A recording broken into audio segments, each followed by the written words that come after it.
आप देख रहे हैं कहानी कुर्सी की और आज हमने चर्चा की विपक्ष के गठबंधन में कहां अलायंस की संभावनाएं, कितनी सीटों पर किस पार्टी की बन रही हैं और कितनी सीटों पर पार्टियां लड़ना चाहती हैं और सामने से डिमांड जो है काउंटर डिमांड कितने की रखी जा रही है। पंजाब और दिल्ली में आम आदमी पार्टी और कांग्रेस पार्टी के बीच इसी मुद्दे पर द्वंद्व चल रहा है। दोनों के रिश्ते जो है बहुत सहज नहीं है, तो सब लोग जानते हैं। लेकिन आम आदमी पार्टी के अंदर खाने से जो खबर आ रही है वो ये कि पार्टी पंजाब को लेकर किसी कॉम्प्रोमाइज के मूड में बिल्कुल भी नहीं है और इसको लेकर अरविंद केजरीवाल किसी भी हद तक जा सकते हैं। लेकिन पंजाब में वो ज्यादा से ज्यादा सीटों पर खुद चुनाव लड़ेंगे।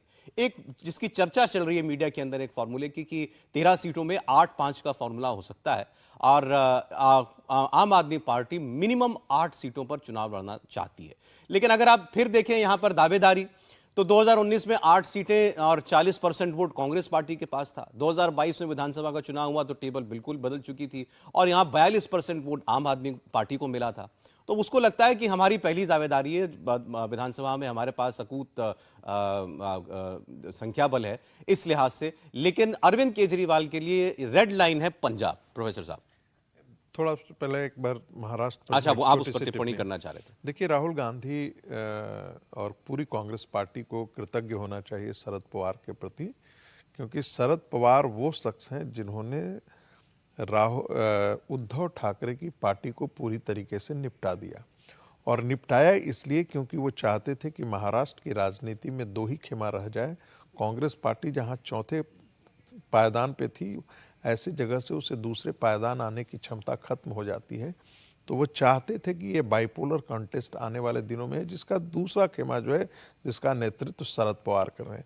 लेकिन उनका पाला गलत आदमी से पड़ गया। अमित शाह जी ने वो शरद पवार की पार्टी को ही निपटा दिया। इसलिए भी शरद पवार को चाहते हैं कि शरद पवार को बाहर न रखा जाए, शरद पवार को गठबंधन के अंदर रखा जाए। ये कांग्रेस पार्टी की, मुझसे लगता है, ये अच्छी समझदारी है। एक दूसरी बार देखिए, मैं ये बार बार कहूँगा कि अरविंद केजरीवाल किसी भी स्थिति में नहीं चाहेंगे कि जो जमीन उन्होंने कांग्रेस से छीनी है, वहाँ पर जो टक्कर है, खास करके दिल्ली में किससे अरविंद केजरीवाल ने छीना सत्ता? कांग्रेस पार्टी से छीना। पंजाब में किससे छीना? कांग्रेस पार्टी से छीना। ऐसे में कांग्रेस पार्टी का यदि अरविंद केजरीवाल कांग्रेस पार्टी के साथ गठबंधन करते हैं तो मतदाताओं में एक गलत तस्वीर जाएगी। आप कुछ भी कहते रहें कि हम नरेंद्र मोदी को हराने के लिए आ रहे हैं, ये भारतीय जनता पार्टी के लिए अच्छी बात होगी। मैं फिर कह रहा हूं, तब वो बाइपोलर कॉन्टेस्ट होगा और ऐसी स्थिति में कांग्रेस, भारतीय जनता पार्टी बेहतर प्रदर्शन करेगी वहां पर। यहां पर भी ये मैसेजिंग जो है ना, अरविंद केजरीवाल कतई नहीं चाहेंगे कि कांग्रेस दोबारा पंजाब की राजनीतिक जमीन पर अपनी जो मजबूत पहचान फिर से बना सके। और वही हालत दिल्ली में है। इसलिए आपने देखा होगा कि कांग्रेस पार्टी के प्रदेश अध्यक्ष ने कहा कि हम यहाँ पर सीटों का समझौता नहीं करना चाहते। पंजाब के अंदर कांग्रेस पार्टी अकेले जाना चाहती है चुनाव में। अब ये एक राष्ट्रीय कांग्रेस के राष्ट्रीय अध्यक्ष को तय करना है कि वो अपनी क्षेत्रीय इकाई के साथ जाना चाहती है या सीटों का कंप्रोमाइज। अरविंद केजरीवाल जो है वो राजनीति के कालनेमी है। वो बिल्कुल चाहेंगे कि कांग्रेस को 2 सीट 3 सीट पर सिमटा दें ऐसी स्थिति में। और वो मुझे नहीं लगता है कि इसलिए वहां पर पंजाब के अंदर सीटों का गठबंधन होगा। मुझे ऐसी उसकी उम्मीद की किरण कोई अलायंस नहीं होगा, नहीं होगा। जहां तक यहाँ पर है, देखिए यहाँ पर भी तलवार खिंच गए हैं। अरविंद केजरीवाल पर वो भाग रहे हैं ईडी से, इसको लेकर के कांग्रेस के प्रवक्ताओं का निशाना चल चुका है। तो या तो कांग्रेस पार्टी बार्गेन करने के लिए ऐसा कर रही है, डरा रही है उनको। ऐसी इसमें में यहाँ भी सीटों का शेयरिंग कैसे होगा, ये थोड़ा सा मुश्किल ही दिखता है। कांग्रेस पार्टी को बहुत ज्यादा उम्मीद है न तो पंजाब से करनी चाहिए और न दिल्ली से करनी चाहिए। लेकिन आप मानते हैं पंजाब जैसे स्टेट में अरविंद केजरीवाल की दावेदारी पहली बनती है? नहीं, बनती तो निश्चित तौर पर है अभी के विधानसभा के लिहाज से। लेकिन अगर लोकसभा में आप देखें तो आज भी उनसे 7 गुना बड़ी पार्टी है कांग्रेस पार्टी। दूसरा, कांग्रेस पार्टी का एक आधार है वहां पर। ठीक है, आप ये कह सकते हैं कि चूंकि वहां भारतीय जनता पार्टी नहीं है तो आप दबाने के लिहाज से ज्यादा डरा सकते हैं। दिल्ली में देखें तो दिल्ली में कांग्रेस पार्टी ही दूसरे स्थान पर रही, आम आदमी पार्टी तो शायद 1-2 सीट पर रही। तो कुल मिलाकर अगर देखें तो ऐसी कोई स्थिति नहीं है, मनोबल ज्यादा बड़ा है। अरविंद केजरीवाल जिसको कहते हैं दबाव की रणनीति ज्यादा अच्छे से बनाते हैं। मुझे लगता है कि इन दोनों पार्टियों को यह समझना पड़ेगा, भारतीय जनता पार्टी के सामने दिल्ली में कांग्रेस और आप मिलकर भी बहुत कुछ कर पाएंगे, इसकी गुंजाइश कम। अगर दोनों मिलेंगे तो शायद समीकरण बदल पाएंगे, वरना 7 की 7 सीटें फिर से भारतीय जनता पार्टी जीत सकती है। यही नरेंद्र मोदी है। और जब रोड शो एक निकलेगा, जो एक नया आजकल नरेंद्र मोदी के हर चुनाव का एक होता है कि वो रोड शो निकालते हैं तो उस इलाके की सारी सीटें वो प्रभाव डालते हैं। पंजाब में जरूर उनके पास अवसर है कि वो 13 में से 8, 5, 7, 6 या जो भी एक फॉर्मूला निकाले, उसको निकालकर इस स्थिति में पहुंचे कि भारतीय जनता पार्टी के लिए कम से कम वो सीटें उनके पाले में जाती हुई न दिखे।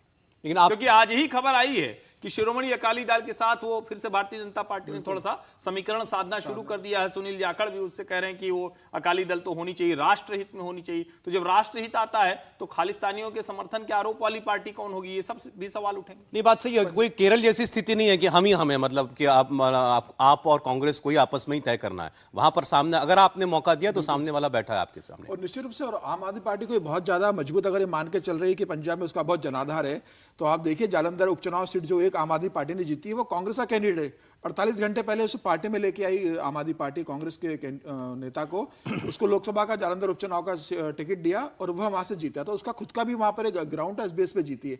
आम आदमी अगर ये मानती है कि पंजाब के अंदर कांग्रेस का नहीं और हम बड़े पार्टी के रूप में हैं, तो निश्चित रूप से है कि विधानसभा चुनाव जीते तो उनका मनोबल बहुत बड़ा है। लेकिन जमीनी स्तर पर कांग्रेस को वहां खारिज नहीं किया जा सकता। वहां भारतीय जनता पार्टी का बहुत ग्राउंड नहीं है, वहां जो भी ग्राउंड है अकाली का और कांग्रेस का ज्यादा वहां पर है। अब ऐसी स्थिति में कि जब कांग्रेस के आए हुए सुनील जाखड़ को भारतीय जनता पार्टी ने वहां का प्रदेश अध्यक्ष बना दिया और सुनील जाखड़ जिस जमीनी स्तर पर काम कर रहे हैं, इस बात की पूरी संभावना है कि अकाली दल और भारतीय जनता पार्टी फिर मिलकर लोकसभा का चुनाव लड़े, जैसे पहले भी लड़ते आए थे मुझे लग रहा है। और ये दोनों के लिए मजबूरी है। अकाली भी अब जिस हिसाब से सत्ता से बाहर हो चुका है और भारतीय जनता पार्टी के लिए भी वहां पर कोई एक सहयोगी दल की जरूरत है। तो मुझे लग रहा है अकाली और भारतीय जनता पार्टी फिर मिलकर चुनाव लड़ेंगे। और इसी स्थिति में अगर आम आदमी पार्टी ये सोचती है कि वो कांग्रेस को स्पेस नहीं देगी, तो आम आदमी पार्टी को वहां बुरी हार का सामना करना पड़ेगा। कांग्रेस को जरूर स्पेस देना पड़ेगा, कितना स्पेस देता है आम आदमी पार्टी पर निर्भर करता है। लेकिन कांग्रेस का एक बड़ा स्थान पंजाब की राजनीति में है। कांग्रेस का यह स्पेस आम आदमी पार्टी को देखकर स्पेस देना होगा। जी सौरभ जी, देखिए, आम आदमी पार्टी का चिंतन इस दृष्टि से नहीं है कि वो आने वाले दिनों में अरविंद केजरीवाल प्रधानमंत्री बनेंगे या इस चुनाव के बाद प्रधानमंत्री आए।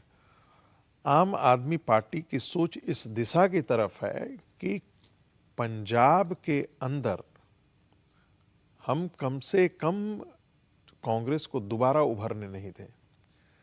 वो चाह रहे हैं, यही सोच करके वो गुजरात भी गए। वो हमेशा कांग्रेस का विकल्प बनने की तैयारी में है। उनकी सोच दूर की राजनीति है, वो तत्क्षण की राजनीति नहीं है कि हम 2 सीट जीत जाएं, 3 सीट जीत जाएं। क्योंकि जैसे ही लोकसभा चुनाव में आप सीटों का गठबंधन करते हैं तो मतदाताओं के बीच में इस गठबंधन को समझा पाना बड़ा मुश्किल होगा। तात्कालिक हो सकता है, लेकिन फिर जाकर के इसका असर विधानसभा के चुनावों पर भी पड़ सकता है। आप उसी पार्टी के खिलाफ लड़ रहे हैं जिसके साथ आप लोकसभा में गठबंधन में गए थे। ये थोड़ा सा मुश्किल समीकरण है। और मैं फिर कह रहा हूं, अरविंद केजरीवाल अभी की स्थिति नहीं देख रहे हैं। अरविंद केजरीवाल का निशाना छोटे छोटे राज्यों को लेकर के एक बड़ा विकल्प, अल्टरनेटिव बनने की तैयारी है। ये और बात है, यदि वो जेल चले जाते हैं तो फिर क्या होगा, पार्टी कहाँ है, कौन उसका नेतृत्व करेगा, कैसे सीटों का समायोजन वो कर पाएंगे नहीं कर पाएंगे, ये अलग प्रश्न है। लेकिन मेरा ऐसा मानना है कि अरविंद केजरीवाल की पार्टी भी नहीं चाहती है कि वहां पर कांग्रेस को बहुत ज्यादा कंसेशन दिया जाए। और कांग्रेस ये अच्छी तरीके से जानती है, वहां का कांग्रेस का जो नेतृत्व है वो अच्छी तरीके से जानता है कि हमको ये हटा करके यहाँ पर आया है, इसकी जमीन हमें वापस छीननी है। कांग्रेस इस दिशा में काम कर रही है। देखिए, जब दिल्ली सर्विसेज बिल का मामला चल रहा था उस वक्त बहुत लोगों को ये लगता था कि अरविंद केजरीवाल गठबंधन में बने रहने के लिए गंभीर नहीं है, वो नहीं चाहते गठबंधन में रहना, अब उनकी मजबूरी है, इसीलिए वो कांग्रेस पार्टी के साथ चलना चाहते हैं। अभी भी आप ऐसा मानते हैं? नहीं, मुझे बिल्कुल लगता है और ऐसा होगा। मुझे अभी भी लगता है कि अरविंद केजरीवाल वो पहली पार्टी होंगे जो इस गठजोड़ से बाहर निकलेंगे। वो ये कोशिश जरूर करेंगे कि उनके ऊपर ये ठीकरा नहीं फूटना चाहिए। बिल्कुल। और मैं तो सचमुच थोड़ा, जिसको कहें कि थोड़ा आश्चर्यचकित भी हूं कि इस माहौल में अरविंद जी विपश्यना में कर क्या रहे होंगे। मतलब कोई भी कहे, और आपको- मुझे तो ये भी लगता है हर्षवर्धन कि जी, किसी व्यक्ति को विपश्यना- बार बार विपश्यना की जरूरत क्यों पड़ती है। हर्षवर्धन जी, विपश्यना में दो बार होकर के आया हूँ। विपश्यना में 10 दिन तक मौन रहना पड़ता है। आप कुछ बोल नहीं सकते हैं, खाना हो सकता है कुछ वेट कम कर रहे हैं, और विपश्यना में है कि आप सांकेतिक भाषा से भी बात नहीं कर सकते हैं। एक बार जो शाम के समय जो मेडिटेशन होता है उसमें आप सवाल पूछ सकते हैं। उसके अतिरिक्त आपको 10 दिन में 10वां दिन जो है वो आप बोल सकते हैं जब मेडिटेशन खत्म हो जाता है तब। बाकी ये 9 दिन तक जो है उनको चुप्पी साधे रहनी है। तो बड़ा सही है उनके लिए। तो यहाँ लेकिन- सीट बंटवारे की बात हो रही है, वो विपश्यना में चली गए। तो मजेदार बात है। तो उनके दिमाग में तो जो द्वंद्व 10 चल दिन रहा तो ये होगा, 10 दिन तो ये खा गए ना। जिसके अरविंद- लिए विपश्यना जाते हैं कि आप अपने मन को, चित्त को थोड़ा स्थिर करें, थोड़ा शांत करें, तो वो तो हो नहीं रहा होगा। और उनके लिए तो बड़ा द्वंद्व का विषय होगा ना। उनको तो समझ में आ रहा होगा ईडी का अगला सम्मन आएगा, फिर कोर्ट से आ जाएगा, हम प्रदर्शन कैसे कराएंगे। और बार बार विपश्यना, ऐसा व्यक्ति जो एक राज्य का मुख्यमंत्री हो, वो जाना भी चाहिए क्या? आप 10-10 दिन, 15-15 दिन के लिए वो राज्य को छोड़कर अपनी पार्टी को छोड़ दें, उसमें कोई दिक्कत नहीं। लेकिन ये भी सवाल खड़ा होना चाहिए कि आप इस तरह से क्या, क्योंकि ध्यान योग करने के लिए 10 दिन आप मौन में चले जाएं, तो इससे अच्छा आप राजनीति से दूसरी तरफ बढ़िए। आप कहिए कि कोई और होगा। खैर, वो स्वास्थ्य लाभ के लिए जाते हैं, ऐसा उनकी पार्टी बताती है। नहीं, इसमें यहां स्पष्टता होनी चाहिए। विपश्यना से कोई स्वास्थ्य लाभ नहीं होता है। विपश्यना मन और चित्त को स्थिर करने के लिए है, शांत करने के लिए है। स्वास्थ्य का लाभ के लिए दूसरे अस्पताल हैं, दूसरी विधियां हैं। ये उससे स्वास्थ्य लाभ का कोई लेना देना नहीं। नहीं, मानसिक स्वास्थ्य तो उससे आता है। और चूंकि वो लॉ ऑफ इक्विनिमिटी है कि भाई आप, वो सिखाया ही यही जाता है कि जीवन के प्रति कुछ भी हो, अनुराग विराग नहीं होना चाहिए। आप उसके प्रति थोड़ा सा भी मोह, माया, क्रोध, ये सब चीज से विरक्ति होनी चाहिए। आप एकदम लॉ ऑफ इक्विलिब्रियम में रहें, यही उसका बेसिक चीज सिखाया जाता है। अब लोग इसको ईडी के समन से जोड़ेंगे। नहीं, वो तो है ही। अब इसमें क्या है, अब वो नहीं चाहते हैं कि ईडी वहां से पकड़ करके उनको खींच करके लाया कि भाई हम कल जा करके, हमको तो लगता है कि ईडी के अधिकारियों को चला जाना चाहिए, 10 दिन रह इंतजार करना चाहिए आश्रम में ही जो है। वो शाम का समय जब होता है उस समय बातचीत कर ले। अच्छा, आपने दिल्ली की बात नहीं की। दिल्ली में आपको लगता है गठबंधन हो ना हो कोई अंतर पड़ता है? देखिए, यदि आप देखेंगे कि कांग्रेस की जो ताकत थी उसी के ताकत पर मोटा मोटी आम आदमी पार्टी खड़ी है। तो यदि ये दोनों साथ भी आते हैं तो थोड़ा बहुत एकाध कॉन्स्टिट्यूएंसी में अंतर पड़ने वाला है। वैसे कोई बहुत बड़ा अंतर मुझे नहीं लगता है कि दिल्ली में होने वाला है। लोकसभा में यहाँ का जनमानस जो है वो नरेंद्र मोदी के साथ ही जाएगा, ऐसा। समीर जी? बिल्कुल, मुझे लगता है कि भले ही आम आदमी पार्टी और कांग्रेस मिलकर दिल्ली के 7 लोकसभा चुनाव की सीटें अगर लड़ती है, तब भी भारतीय जनता पार्टी 7 सीटें जीतेगी। हाँ, ये हो सकता है कि जीत का अंतर जो 2 लाख, 3 लाख और 4 लाख का रहा था, मुझे लग रहा है वो बहुत कम अंतर हो जाएगा। लेकिन 7 सीटें भारतीय जनता पार्टी जीतेगी, इसमें कोई दो राय नहीं है। अभी आपने चर्चा की, सांसद नए होंगे, बहुतायत सीटों पर सांसद नए होंगे, ये भी तय है। कि दिल्ली में या देश में? दिल्ली की बात कर रहा हूं। वैसे तो हर राज्य में होगा, लेकिन दिल्ली में निश्चित तौर पर बहुतायत सीटों पर सांसद आपको भारतीय जनता पार्टी के नए दिखने। लगभग 4 सीटें तो तय है कि जहां सांसद बदले जाएंगे इस बार। आप कांग्रेस पार्टी को कितनी सीटों पर लड़ता देख रहे हैं देश में? गठबंधन के अंदर? जी हाँ। मुझे लग रहा है गठबंधन के अंदर कांग्रेस 200 से ज्यादा सीटें पे नहीं लड़ पाएंगी। 200 पे अगर गठबंधन के अंदर लड़ रही तो, और जहां सीधा मुकाबला वहां पर अलग, तो फिर तो 400 सीट बन जाएगी। नहीं, सब मिला करके, सब मिलाकर 200 सीट पूरे देश में। पूरे देश में मुझे नहीं लगता इससे ज्यादा कांग्रेस को नहीं, अगर आप ध्यान से देखें तो 80-40-120 से शुरू कीजिए ना, आप सीटों से शुरू कर लीजिए, तो 80-40-120 में से 20 से ज्यादा सीटें क्या कांग्रेस को मिलेगी? ये मैं उत्तर प्रदेश, बिहार की बात कर रहा हूं। बंगाल में क्या आपको लगता है कि 2 से 4 सीटों से ज्यादा उनको देंगी ममता बनर्जी? महाराष्ट्र की बात करें तो वहां उनको भले 10 से 15 सीटें लड़ने को मिल जाए, उससे ज्यादा मिलती हुई दिख रही क्या? राजस्थान उनको मिलेगा, मध्य प्रदेश उनको मिलेगा, और दिल्ली और पंजाब में भी वो मुश्किल में है कि कितनी सीटें उनको मिलेंगी। तो एक तरह से कहें तो उनके पास संकट बढ़ता जा रहा है। तेलंगाना में उनको सीटें मिल जाएंगी, लेकिन आंध्र प्रदेश में कितनी सीटों पर वो लड़ रहे हैं? ठीक है, आंध्र प्रदेश में लड़ेंगे तो उसमें जीतेंगे कितने? केरल में उनको कितना मिल रहा है? डीएमके क्या तमिलनाडु में उनको सीट देने जा रही? तो मुझे लगता है कि कांग्रेस पार्टी 200 सीटें अगर वो लड़ पाई अपने इस गठजोड़ में रहते हुए, तो उसके लिए बड़ी उपलब्धि होगी। कांग्रेस पार्टी नहीं, ये कुछ ऐसा ही है, आंकड़ा है जो आज़ादी के पश्चात जब प्रथम चुनाव था तो आज की जो भारतीय जनता पार्टी है वो उनको उनके पास लड़ाने के लिए जगह नहीं थे।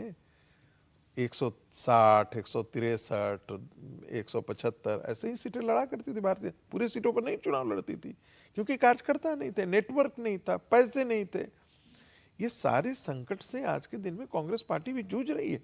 नहीं, कांग्रेस के पास पैसे नहीं है। नहीं है, बट पकड़ लिया जा रहा है ना।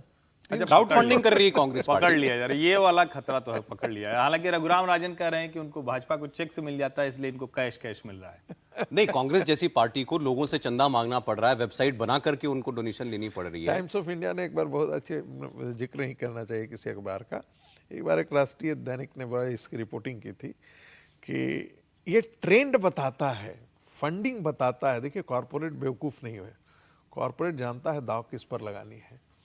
तो कांग्रेस का तो श्रिंक कर ही गया है, लेकिन जो राज्य जीत करके कुछ आए थे, कांग्रेस पार्टी को वहाँ से बहुत उम्मीदें थी।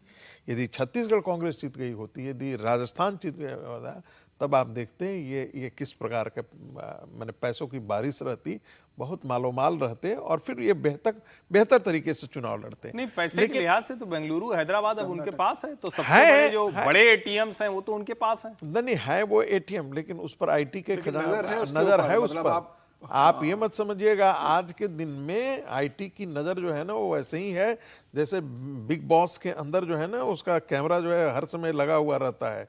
लोग इतने पकड़े जा रहे हैं, और लोग कहता है ना कि अच्छा भारतीय जनता पार्टी के नजदीक वालों के यहाँ आए कर रहा है, ये बिल्कुल गलत है। मैं ऐसे कई लोगों को जानता हूं जो भारतीय जनता पार्टी के बड़े करीबी हैं और वो कॉरपोरेट से जुड़े हुए भी लोग हैं, और उनके घर में भी आईटी के छापे पड़े हैं, और एक दिन नहीं पड़े हैं, 4 दिन पड़े हैं।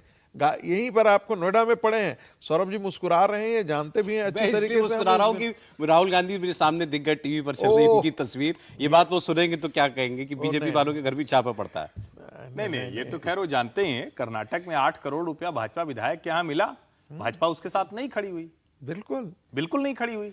कोई क्लेरिफिकेशन भी नहीं दिया कि धीरज साहू का पैसा है, धीरज साहू बताएं, इनकम टैक्स को जवाब दें। यहाँ 350 करोड़ मिला, फिर भी जाने अनजाने दाएं बाएं से उसके साथ खड़े हैं। तो फर्क तो है ना दोनों दिलीप बिल्डकॉम क्या छापा पड़ा? दिलीप बिल्डकॉम तो भारतीय जनता पार्टी से जुड़ा हुआ बिजनेसमैन माना जाता है, उसका छापा के पड़ा। बस्ती के विधायक के घर पर, अजय सिंह के घर पर लखनऊ में इनकम टैक्स का छापा पड़ा। जाने कितने ऐसे मामले, एक मामले नहीं, जाने कितने ऐसे मामले।